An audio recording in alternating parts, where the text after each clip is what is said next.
வணக்கம். தேசம் சிறப்பு செய்திகளுக்காக நான் உங்கள் ரேவதி குணாலன். பொக்கேட் மர்தாஜாம் ஸ்ரீ மகா மங்களநாயகி அம்மன் தேவஸ்தானத்தில் 4வது தலைமுறை குடும்ப உபயம். பங்குனி உத்திரம் தேமிதி பிரம்மோற்சவ திருவிழா ஏப்ரல் 1 புதன்கிழமை நடைபெறும். பொக்கேட் மர்தாஜாம் ஸ்ரீ மகா மங்களநாயகி அம்மன் தேவஸ்தானத்தின் குடும்பத்தினரால் நடத்தப்பட்ட குடும்ப உபயம் வெற்றிகரமாக நடைபெற்றது. இந்த உபயத்தில் சுமார் 600 பேர் கலந்து கொண்டு அம்மன் அருளை பெற்றனர்.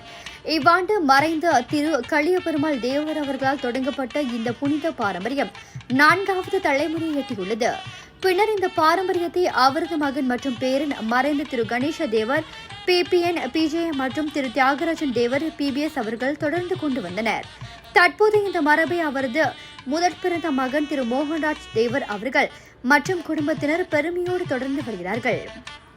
கடந்த 1897ஆம் ஆண்டு நிறுவப்பட்ட இந்த தேவஸ்தானம் இன்று வரை சமூகத்தின் ஆன்மீக மையமாக திகழ்கிறது. இந்நிகழ்வின் நிறைவாக பங்குனி உத்திரம் தேமிதி பிரம்மோற்சவ திருவிழா ஏப்ரல் 1 புதன்கிழமை அன்று நடைபெறவுள்ளது.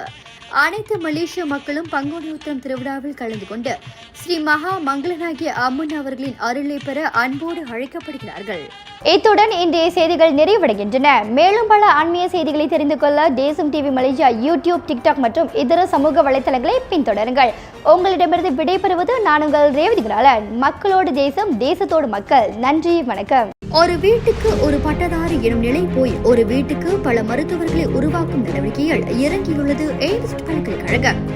இந்திய மாணவர்களின் எதிர்காலத்திற்கு அடித்தளம் அமைக்கும் எய்ம்ஸ் பல்கலைக்கழகம் MIED வழி மாணவர்களின் பொருளாதார பிரச்சனையை கல்வி உபகார சம்பளம், கல்வி கடனுதவி மூலம் தீர்த்து வைக்கிறது. எய்ம்ஸ் பல்கலைக்கழகம் தரத்தில் உயர்ந்தது, போதனைகள் சிறந்தது, மாணவர்களுக்கு நிலையானது. இன்றைய நாடுகள் எய்ம்ஸ் பல்கலைக்கழகம்.